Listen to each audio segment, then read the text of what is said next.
Good afternoon, everyone, and welcome to this session on OECD Tax and Development Days. Very pleased to have you all with us. We have almost 500 participants so far. We've had great participation over these last 2 days.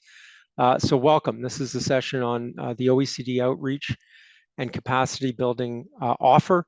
I'm Andrew Auerbach. I work in the OECD's Global Relations and Development section, and very pleased to have a very good program with you today and some very interesting speakers. So we're going to get right into it. To set the stage a little bit, just want to give you an overview of what the OECD does in international tax generally, and where the capacity building work fits within that structure. Of course, if you've been participating today and yesterday, then you've seen a lot of the stuff that we do. But just to give you the kind of the overall sense of what's involved, we have really four main areas, all interconnected and all working together, and capacity building is a central part of that. We have international standard setting is a big part of what we do through a variety of inclusive networks and forums, including the inclusive framework on base erosion and profit shifting, dealing with corporate tax avoidance. We have the Global Forum on transparency and exchange of information. If you were here in the previous session, you heard all about that. We have also inclusive forum on carbon mitigation, tax and crime. So a lot of areas where we're bringing jurisdictions together to discuss policies, standards, and agree ways forward. The inclusive framework has 147 members, more than 170 in the global forum on transparency. So these are very much global initiatives. Paired with that, we do a lot of work on guidance and data, providing information, important tools for policymakers. For example, the revenue statistics work that we do is a flagship program for us, and a really invaluable tool in a policymaker's toolkit to benchmark their systems and understand, how tax systems are structured around the world. We work together with many organizations, and including, for example, the Platform for Collaboration on Tax, which brings together the OECD along with the UN, World Bank, and the IMF, working together on tax issues for developing countries. We also partner with a lot of regional tax organizations or organizations, tax administrations. We have today with us Esther Koisen from the Commonwealth Association of Tax Administrations. So that's a big partner for us. So capacity building, you see in the bottom corner there, it fits in with all these other areas, and that's key to ensuring that we have inclusivity, that we have the tools and the resources necessary for developing countries to participate and to benefit from the work that we do. So the capacity building work that we do really is across four main headings. Under the inclusive framework on BEPS, we have a complete program of support for our members that includes, for example, induction programs for new members of the inclusive framework. We're going to hear from Fiji today. They joined the inclusive framework last year and have been working through an induction program right now. So they're going to tell us about that, but also a range of other support modalities that go to our regional outreach or supporting participation in meetings, in the technical meetings of the inclusive framework. Beside that, we do a really intensive selection of bilateral support.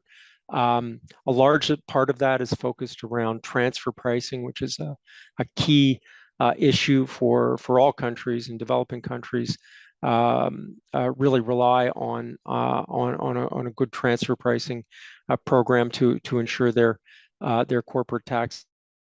We emphasize a lot of that work. You're going to hear from our colleagues in Kazakhstan about the work that we've been doing over many years there, and that should be very, very illuminating. We also have a global relations program on tax, and that's something that we've been doing for a very long time, really back to the 1990s, which is the way the OECD had traditionally reached out to non-OECD countries, and that provides a range of multilateral training, bilateral seminars, e-learning, knowledge resources, and more. Finally, our Tax Inspectors Without Borders initiative, which is a joint program with the UNDP, the UN Development Program. Many of you might have seen the session yesterday specifically on Tax Inspectors Without Borders. That's really a very, very successful, very innovative stream of support that provides bespoke niche assistance to developing countries, and has helped developing country tax administrations collect more than $2.3 billion in additional tax so far. So that's been a tremendous success. Next slide, please. Just to focus a little bit on the global relations program, and you see in numbers there the types of support, the live training that we've had, self-paced products available. So they're things that that officials in tax administrations or ministries of finance can follow at their own pace on a variety of issues, from transfer pricing, tax treaties, exchange of information, and the two-pillar solution to address the tax challenges of digitalization. So there's a lot of material there. There's a lot of good programs, and we've had really great success there. Finally, I just like to thank the support that we get from donors to our tax and development work, and really, these 2 days and the programs that you've seen over yesterday and today on the work we do in tax and development is thanks to the organizations and bodies that you see on the screen there, and so we couldn't do it without them, and really want to thank them for all of that. I think with that, to give you the big picture, we want to delve in today to some of the individual things that we've done, and let you hear from the people that have been working alongside us for many years. So the first session or the first speakers we have are going to focus on the Kazakhstan situation, where we've been working with Kazakhstan for quite some time. We have Mr. Najbek Abduakbov from Kazakhstan, senior expert working in the State Revenue Committee. He's been deals with a range of issues that are relevant for the OECD on double taxation, including tax treaties and international cooperation, and has been part of the transfer pricing division there. We have with him Mr. Thomas Balco. He's a senior tax advisor here, works in delivering a lot of the bilateral support that we do. And he's been working closely with Kazakhstan. So I want to turn it over to Najbek and Tom to take us through what the story has been in Kazakhstan, and how the challenges they faced and the progress that they've made. It's really a terrific story, and we've just published this case study. Tom and Najbek are live from Kazakhstan, so over to you. You have 15 minutes, and I will let you know a little bit before time, but please, welcome. Thank you, Andrew, for having me. Firstly, I want to welcome everyone, all 511 participants participating, expressing their interest in our, I would say, success study case with our cooperation with OECD, TTPA, etc. Firstly, I must start with Kazakhstan was actually privileged to have the first-hand experience and in having the assistance of OECD, Secretariat, etc., Center for Tax Policy and Development. And firstly, let me start with Kazakhstan. I'm sure the other participants are highly interested to know what Kazakhstan is and in what economic circumstances it currently lives, I would say. First, Kazakhstan is the world's largest landlocked country, strategic in Central Asia and Eastern Europe. That's what we are usually saying, like ninth place in the world, etc. Well, we are predominantly rich in gold, hydrocarbons, uranium, and other resources. And due to it, we are actually currently are the largest economy in Central Asia.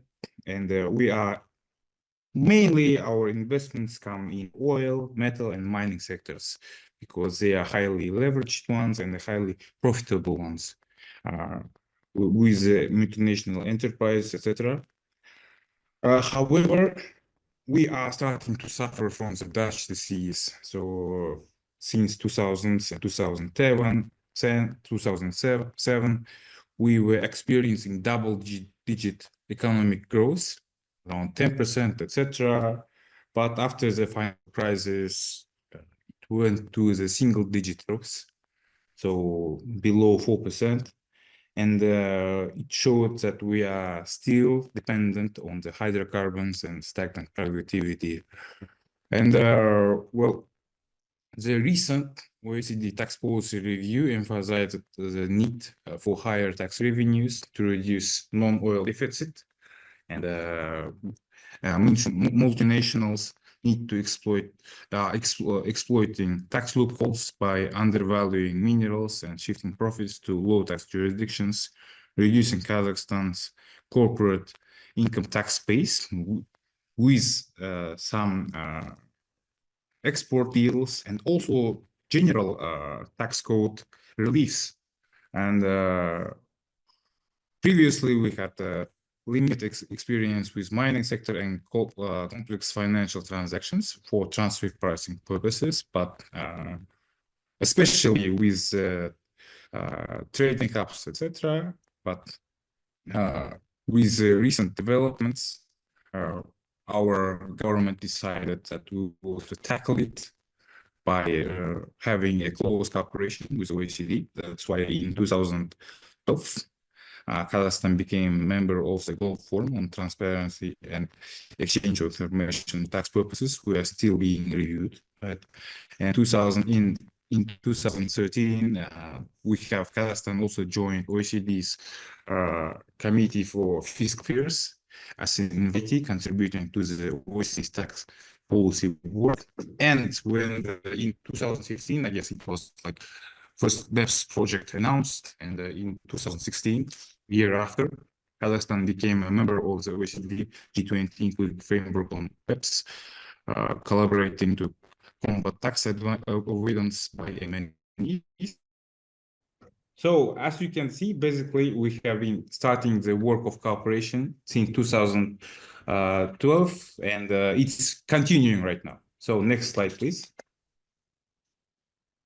Well, with that cooperation, we were actually, we have signed multilateral cooperation on tax assistance, which is a Strasbourg Convention in tax matters, and it was entered into force in August 2015. And we actually have experience in using it, and it was quite beneficial for us to use that Strasbourg Convention and also the DTA that we have. And also the BEPS MLI project entered into force in October 2020 and covers more than 60% of Kazakhstan's tax treaty network. However, Kazakhstan actually signed everyone to join the MLI. However, like 60% of our counterparties in other countries have included Kazakhstan. That's why we have 60%. And To comply with Action 5, harmful tax regimes, we have amended two harmful preferential regimes in 2022, which are now considered not harmful, but subject to annual review by FHT. That's why we have technically passed the Action 5. Implemented Action 5. And we are we were first to fully implement CBCR, country-by-country reporting, in 2023. And first CBCR reports were first sent in 2024, etc. And we are actually analyzing them, and they're quite helpful to understand the magnitude of the whole M&E group's operations and functions. And also we are annually participating in OECD's revenue statistics, etc. Also joined the inclusive forum on carbon mitigation approach, etc. But primarily, one thing that I'm very proud of, that firstly we have implemented MLI. We are using MCAA and primarily using the CBCR. So that's the main thing that I believe the OECD's cooperation was beneficial. Secondly, let me start with our achievements in transfer pricing. So under the TIW program, under the TIW joint OECD and the UN program tax inspector was, we were actually very privileged to enjoy. Well, then again, video has stopped, so I will just continue speaking. Okay, so with that program, we were actually able to get first-hand experience in dealing with other foreign tax consultants that are working in foreign tax authorities, and which was helpful in having to review and assess their transfer pricing practices, which led to significant results, in my opinion, which is 211 million in additional assessed tax, and which is gets from the tax-based adjustments of $264 million, etc. And we're able to collect around 80% of our assessed tax, so 174 million. But those collected tax only refer to the joint program under the TIWB. There were other collected taxes that we have made, but we have only here stressed the tax assessed under the joint program. And thanks to the OECD support, OECD helped Kazakhstan to identify international best practices to address tax avoidance in mining and improve in transfer pricing framework under that program, joint program. And we were actually able to enhance our transfer pricing audit capacity. And next on that, our tax administration were able to gain more experience in dealing with challenging transfer pricing cases, primarily in financial transactions and also dealing with mining commodity exports and marketing hubs. Usually it's marketing hubs that we were mostly concerned one. And we were able to get the worldwide practice on how to deal with them and to make everything more like standard subject to arm's length principle. Also throughout 2019 and 2024, we were able to promote Central Asian tax cooperation via OECD, etc. OECD has hosted 35 regional events and trainings on BEPS and transfer pricing with average of 32 participants per event, meaning that almost all countries in CIS region were able to participate in that regional events. And also with OECD's cooperation and assistance, we were able to draft additional amendments to our transfer pricing law, which was we have firstly fully implemented BEPS actions routine. So we have implemented three-tiered approach to transfer pricing. So implemented master file, local file, and the country-by-country reporting. And we are gradually aligning our legislation, transfer pricing legislation, to the OECD guidelines with keeping in check our interest of Kazakhstan economy. And we are undergoing additional work on implementing BEPS actions 8 to 10. So mostly primarily on accurate delineation and non-recognition and intangibles and DMP concept. That amendments are currently being reviewed in our parliament right now. So hopefully with further assistance of OECD Center, we will be able to enforce them. So I think that will be all for our case study. If Thomas wants to add additional things, he's welcome. Thank you. I think it was great, and just would like to say on behalf of the OECD BEPS capacity building team that it has been a pleasure to collaborate with Kazakhstan Tax Administration, but also Ministry of Finance in the past years.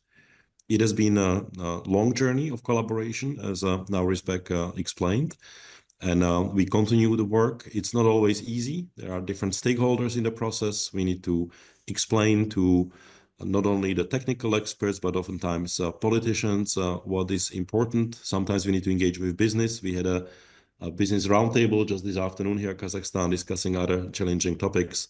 But it is the continuous efforts and persistency, I think, that help us to achieve those results. So big thanks to Naurizbek, and back to you, Andrew. Thank you very much, Narishbek and Tom. A really terrific overview of the work. A lot of work that's been done, and it really highlights a lot of the different types of support and collaboration that we have. From the different bodies that Kazakhstan's participating in, putting in place the different standards and tools that we have, using programs like TIWB, and the results are really impressive.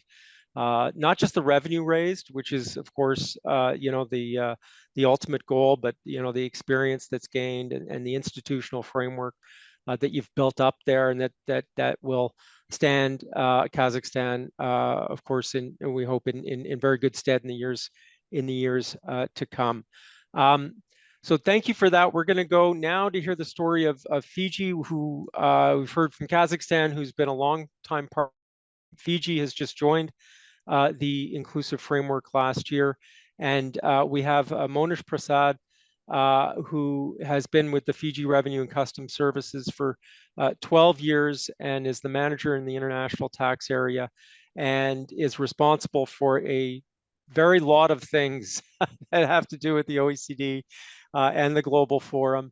And he works alongside us, but also other key organizations such as the Asian Development Bank, IMF, and WCO. So Monish, welcome, and we're very grateful to have your own take on the BEPS induction program and the capacity building with the Global Forum as well. So please, over to you.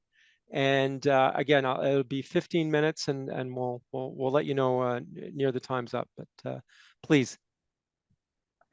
Thank you, Andrew. It's a pleasure to do a presentation to participants. Greetings from Fiji to all of you. Since Mr. Andrew has already introduced me, so I will just straight away jump into the presentation. Fiji is located in the Pacific, and we are very close neighbors of Australia and New Zealand. Fiji became a member of Global Forum on Transparency and Exchange of Information for Tax Purposes on 13 November 2023. It took us a bit of long time to join Global Forum. We were always aware of the importance of the tax transparency and exchange of information. It's an important tool for combating illicit financial flow and domestic resource mobilization. But as a Pacific Island nation, we had our own challenges. Similarly, for the BEPS inclusive framework, we were aware that the BEPS standards are important in ensuring fair and equitable international tax system, in preventing MNEs to shift profit to low tax jurisdictions or no tax jurisdictions. But again, depending on our challenges, we just became a member of BEPS inclusive framework on 15 May 2024. Next slide, Andrew. Experts and officials of the BEPS inclusive framework were very engaged with us, even even before we became a member of BEPS Inclusive Framework. Experts delivered a induction training in February 2024, where 60 FRCS officials were included. Basically, there were auditors, investigators, legal officers, economists, technical advisors. The training topics covered were the importance of implementing the BEPS minimum standards and the importance of implementing the pillar solutions. For Global Forum, a high-level visit has been scheduled at the end of the March this year, where the head of Global Forum will visit Fiji for an induction program. Head of Global Forum will meet respective ministers to outline the importance of investing in tax transparency and exchange of information. There will also be a national awareness seminar with the required stakeholders, which will include Reserve Bank, Fiji Financial Intelligence Unit, Register of Companies, Bank Association, Fiji Institute of Chartered Accountants, etc. So basically all the important key stakeholders who will play the critical role in implementing the exchange of information, either it's the automatic exchange of information or exchange of information on request. Next slide, please. There is an ongoing support and technical assistance by the BEPS Inclusive Framework for Fiji to implement the BEPS minimum standards. Upon successfully implementing the BEPS minimum standards, then we will work to implement the Pillar 2. Global Forum Secretariat is very closely working with us to ensure Fiji becomes a party to a MAC. Currently, we are working on the MAC questionnaire. A detailed preliminary maturity assessment has been conducted on information security management to assess the Fiji's maturity in implementing the automatic exchange of information. Similarly, a maturity assessment has been conducted with the respective stakeholders on legal framework of Fiji to assess the Fiji's ability in implementing the exchange of information on request. Next slide, please. Challenges. As a Pacific Island nations, we have our own challenges. In particular, a very important challenge is that we have a very limited technical people to assist us in implementing the required international standards. We are grateful to the experts of BEPS Inclusive Framework and the Global Forum in assisting us to ensure that we successfully implement the required standards, either it's BEPS minimum standards or tax transparency standards. We like to request OECD a more targeted approach is to be taken in terms of the Pacific Island nations, the training needs for the Pacific Island nations. Another important challenge is the time difference. Like currently it's 1:15 a.m. in Fiji. And for that reason, most of our colleagues could not join. So the time difference is like challenges to have meetings or discussion with experts based in Paris due to 12 or 13 hours time difference.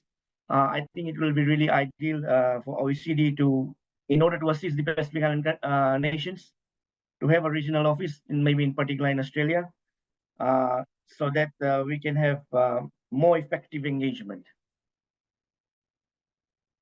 Yeah. Next slide, please. So basically, that was my presentation in terms of the our journey in becoming a member of Global Forum, a member of a BEPS Inclusive Framework.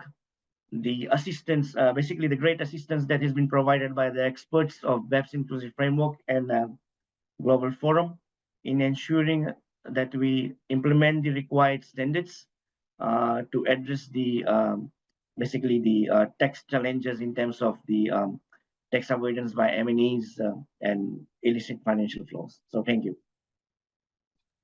Thank you very much, Monish, and again for highlighting that the time difference is not not an insignificant thing, and we really thank you for making the effort. But as you say, I mean, this is not just a one-off thing. That's kind of a an ongoing challenge that you have, but even more, more importantly, I think what your presentation has shown is the range of things that you're dealing with as an administration, and the various challenges there that are overlapping. And we do understand that those processes can really be a little bit overwhelming at times, and so we're very pleased to be working with you. In terms of our regional outreach, I mean, this is an important thing that we're emphasizing more and more. The inclusive framework, when it was started in 2016, was about 89 members globally, for sure, but now it's 147 members, and the needs of different regions, both in terms of the substance, but also the process is something that we really need to think about going forward. So thank you very much for the presentation. I think it really shows the hard work that you're doing there, and this will continue, as we've seen with Kazakhstan over the last 10 years, and the progress that they've made. We hope to be with Fiji on that journey as well. So thank you very much. We're going to change tacks a little bit now and invite Ms. Eva Zhilna of HMRC, His Majesty's Revenue and Customs. And Eva she's been working there as a tax specialist in the Pillar 2 compliance team, and supports implementation across the UK, and as an international capability lead on the 2 pillar solution. So she supports knowledge sharing across countries, and has been involved in international tax in many capacities. And she's going to tell us a little bit about the Pillars Knowledge Sharing Network. We had a session yesterday on the 2 pillar solution, and the implementation status there. There's a lot of components there, a lot of material for jurisdictions to figure out. It's new. It's new for all jurisdictions. And so, Eva, over to you to let us know what the Pillars Knowledge Sharing Network is, and how it works, and how people can participate. Thank you very much, Andrew. And good morning, good afternoon, or good evening, depending on where you are in the world. So I'm just one of Pillars Knowledge Sharing Network's leads. I co-lead it together with my colleague Nick Hackett. And in brief, I will talk you through about what the Knowledge Sharing Network is. If you could move on to the next slide, thank you. So it is an FTA initiative, which is led by HMRC. It was set up nearly 2 years ago in May 2023. It was originally set up with the aim to support inclusive framework members with their implementation of the Pillar 2, the 2 pillar solution, and specifically with implementation of global rules. However, we do welcome participants from non-IF countries as well. So if you haven't signed up, please do. We provide support through regular virtual sessions where experts present on a specific topic, and allows the audience to ask questions live ahead of the session or after the session, depending on what you're more comfortable with. We do provide interpretation as well, so you can watch it live in English, French and Spanish at the same time. As of today, we have about 600 participants in the Knowledge Sharing Network across 100 different jurisdictions. And to give you a flavor of the type of sessions we offer, we've done a series of sessions on accountancy for Globe, outlining how to apply the Globe rules. We've done an introduction of qualifying domestic minimum top-up tax, and as well have been covering Pillar 1 and Amount B. The recordings after the virtual session, after it's gone live, is available on the Knowledge Sharing Network site, which is hosted by the Canadian Revenue Authority, and translations are also provided there, both for the recordings and slide decks. Any other materials are being shared during the session. The network also hosts a discussion forum, which gives you the opportunity to ask questions to other tax jurisdictions in terms of how they tackled certain challenges. So you can have a live discussion on the platform if you wish so. Can we move on to the next slide, please? To give you an idea of what we have in the pipeline, what's coming up, right now we're having sessions on Amount B. On Pillar 1, we're talking through scope, pricing model. I'll be moving on to subject to tax rule next month. And then we're hoping to cover more practical aspects of Pillar 2 implementation. We'll be talking through IT implementation in Pillar 2 space in May. Later in the year, towards autumn, we're hoping to continue the series of practical aspects on Pillar 2 implementation, where we're hoping to cover IT implementation, profiling, and also communicating with customers, agents, and such. Thank you. Could we move on to the next slide? As I mentioned initially, it was set up to for members of the inclusive framework. However, we do also welcome participants from non-IF countries. If you haven't signed up yet, you can sign up by emailing us on ksn@hmrc.gov.uk and CCing in fta@oecd.org. Myself or Nick will approve you. You'll get access soon after to the platform where you can access all the past materials, and you also then will get invitations to future live sessions, which you can dial into. So thank you very much. Thank you, Eva. It's really, the PKSN, I think, has been a big success since it was initiated, and really, addresses that that need out there, that gap there, where for administrators, for policy officials that are implementing these things. The variety of issues that come up in the process of that, and to be able to share with their peers and other people grappling with the same issues, and trying to identify solutions in real time. So thank you for that, and for HMRC's support and initiative there. I want to turn now to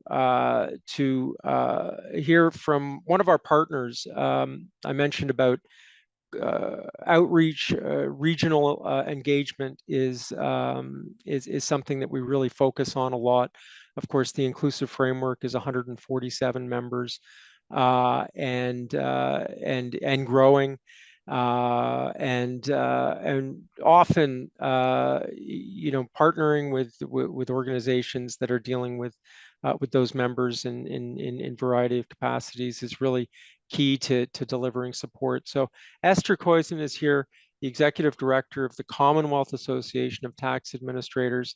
Commonwealth Association covers, of course, a global reach. So we partner with CATA in a variety of regions, and Esther is a longtime friend of the OECD. Prior to her appointment, she was Director of International at the Inland Revenue Board of Malaysia, and has worked with us on issues from the Global Forum, BEPS, and more for many years. So welcome, Esther. Thank you for joining us, and really want to hear from your perspective about CATA's role in helping its members with these issues, and your collaboration with us and other partners, and what you see out there. So over to you. Thank you, Andrew, and really, this is really a great opportunity for me and CATA to be part of this Tax and Development Day, and on the ongoing discussion on enhancing global tax administration, particularly through our joint efforts in capacity building. And as you said, I'm the current Executive Director of CATA, and prior to my position in CATA, as you have mentioned, I've worked for the Inland Revenue Board of Malaysia for more than 30 years, and I've enjoyed collaborating with your team, and that was also part of my job as the chair of the SEGATA task force, which is also a regional tax organization in the Asian region. So when I joined CATA last year, two of our CATA flagship training program are hosted by the Inland Revenue Board of Malaysia. And CATA is a unique organization. I said this as our membership comprises of 47 member countries across the Commonwealth, which spread across various regions, Asia, Caribbean, Europe, Pacific, and Africa, each of them dedicated to improving the efficiency and effectiveness of tax system within their respective jurisdictions. And of course, our main role is to help our members share knowledge, best practices, and innovative solution, fostering a cooperative environment that continuously improves tax administration. We do have a lot of programs, but having a diverse membership is a challenge. To provide all the capacity building support we wish to provide to our members. Therefore, we are really very thankful for the support of the OECD in our capacity building. Just to mention a few of the initiatives that we have training programs designed to enhance skills and knowledge of our members, workshops, peer-to-peer learning, conferences, leadership program. We have tailored senior leadership program for our members. We have also Commissioners Connect program aimed for connecting our commissioners and fostering a network of support and shared expertise. But helping tax administration improve is really central to Kata's mission. We believe that boosting the skills and knowledge of our tax officials can ensure better compliance, increase revenue collections, and ultimately support the delivery of essential public services. And the OECD's expertise and resources have provided invaluable support in our capacity building efforts to our members. This include support to two of our flagship training programs, which are the Treaty Workshop and the Transfer Pricing Workshop under the Taxation of International Transaction Training, or popularly known as TOIT. Additionally, the OECD also support our capacity building initiative through the conferences we organize. This include providing experts for working groups and working with the team to follow up actions and recommendations after the conference. Last year, the OECD supported our working group on automatic exchange of information and the working group on taxation of crypto assets. And this support is still continuing as our group take those further actions. So we are really very appreciative of that. We also receive support in terms of expert on issues surrounding globalization and digitalization, the impact implicates administration. And to maximize the impact of our capacity building initiatives, we also welcome collaboration with the OECD and other international and regional organizations. Example of such collaboration is the high-level virtual seminar on international tax developments offered to the Caribbean region, where many of the jurisdictions are also Kata members, taking place just next week. So thank you very much for that. I think in conclusion, I could not mention the many support that actually the OECD offered to us. I would like to express our appreciation to the OECD for their unwavering support and commitment to our capacity building initiatives. We look forward to continuing our fruitful collaboration and exploring new avenues for partnership. Andrew, thank you very much. Thank you very much, Esther. Look forward to working with you for many years to come. I'm very glad to see you in your new role there at Kata, and it's really impressive to hear the range of initiatives that you have, and the wide range that you're covering. And you mentioned the Caribbean the Caribbean conference that we'll hold together with CATA, but also with other partners. And I think that's a big part of the capacity building work at the OECD. And I think generally,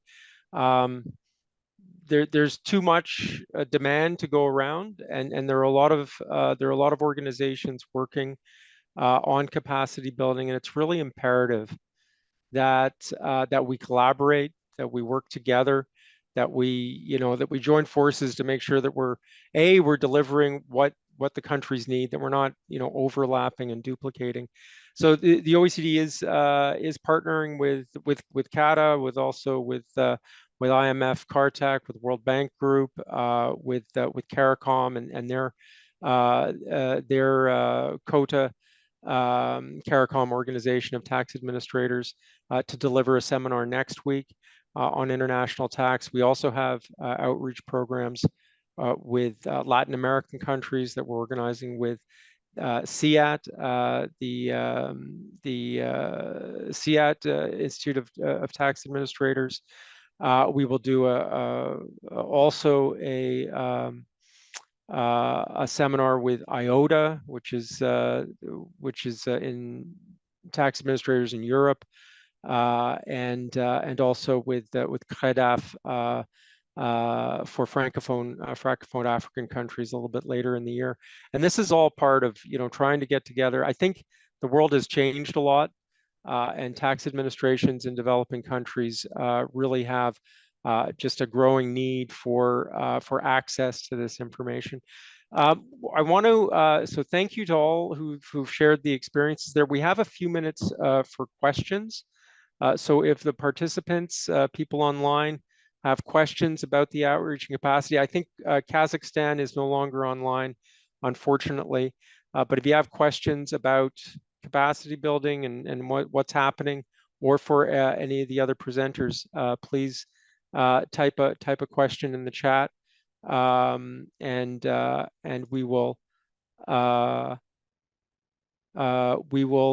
answer them. So perhaps if Eva and Monish, if you could put your cameras back on.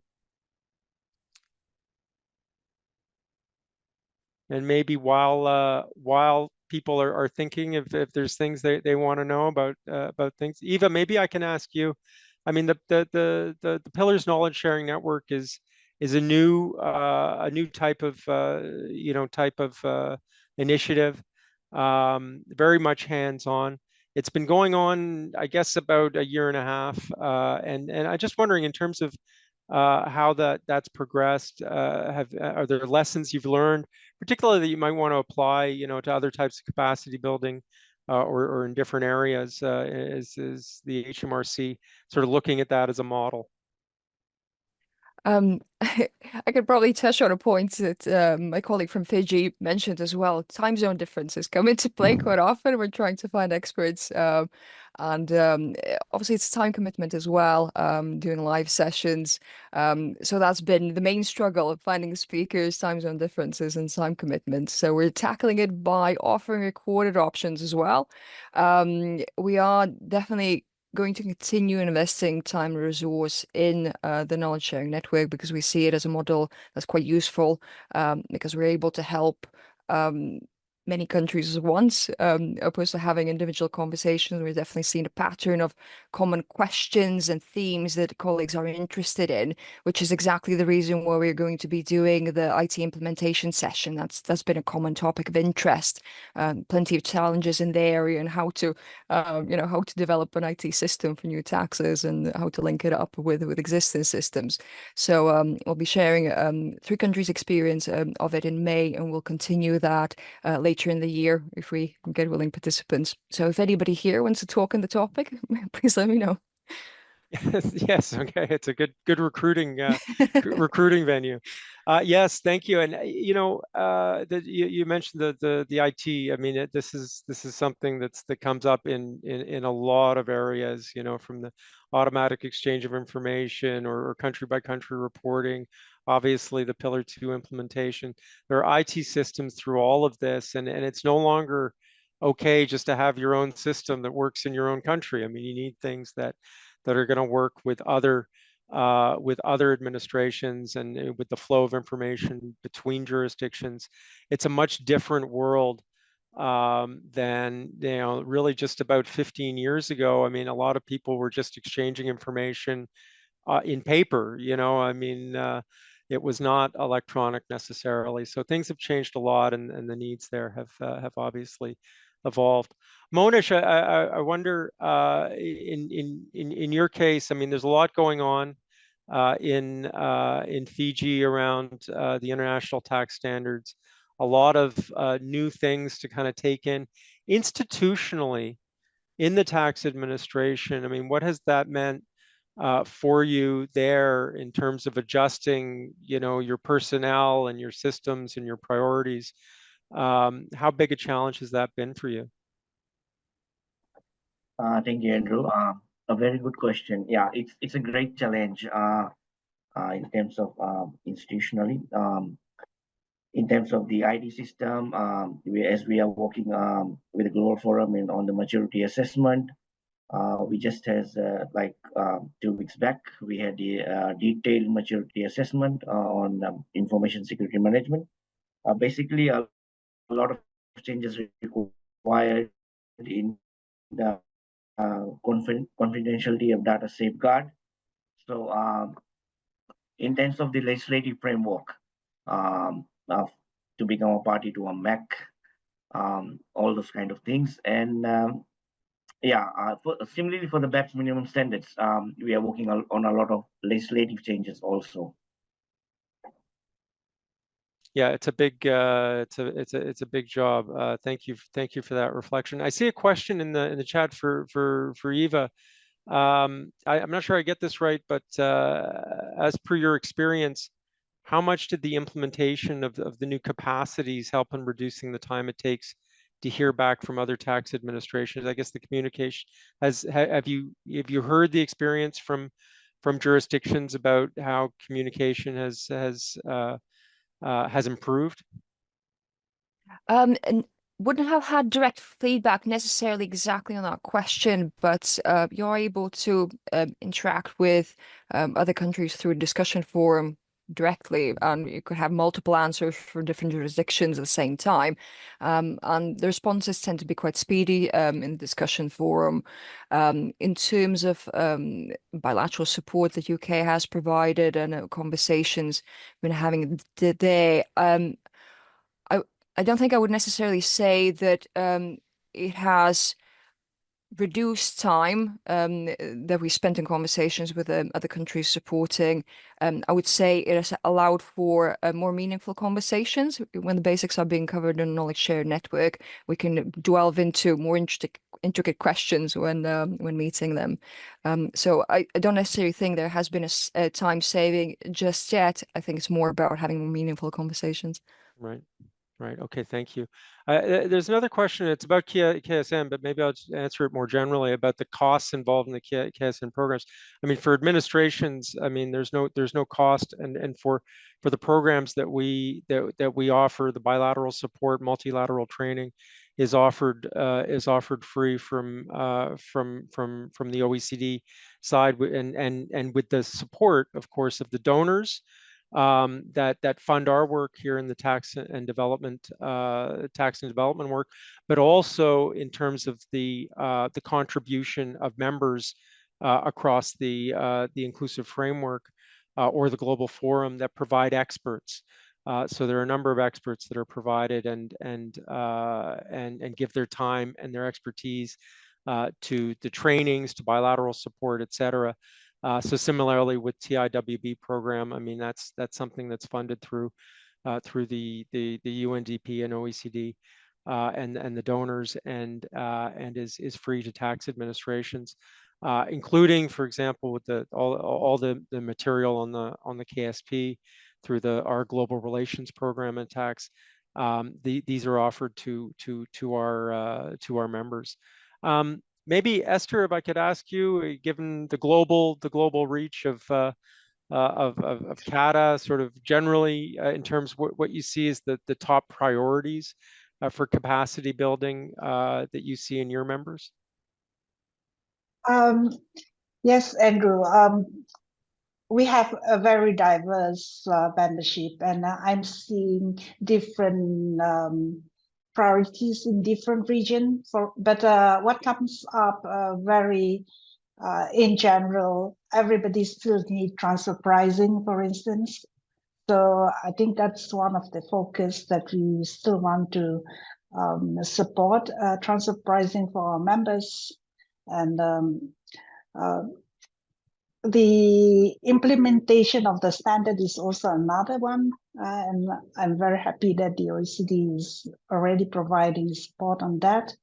And more into the specific technical knowledge and also development of the supporting members in improving, modernizing their tax system, that is also needed. Moving towards probably tax administration 3.0, where members would like to modernize the tax system and making their tax system seamless, compliance to be easier. So that is also one big area that we are really looking into supporting our members. Other than that, of course, all these very technical capacity upskilling of their audit knowledge in specific industry, that is still a lot of demand on that as well. Thank you very much. Yeah, I think we've done a lot. There's a lot of new things out there, and they keep coming up all the time. But transfer pricing still is still a top top demand out there. I think we're almost we're out of time, in fact, and I'd like to thank everybody for their contributions on the panel. Really appreciate the effort and the work that you're doing and the collaborations that we have. And Kazakhstan is no longer connected, but that's really a great story from them as well. Thank you to all the participants there. Thanks again to the donors again that support the tax and development work. And we still have, I think, another couple of sessions here on tax and development days, but they've been hugely popular. So thanks to everybody, and enjoy the next sessions and have a good day.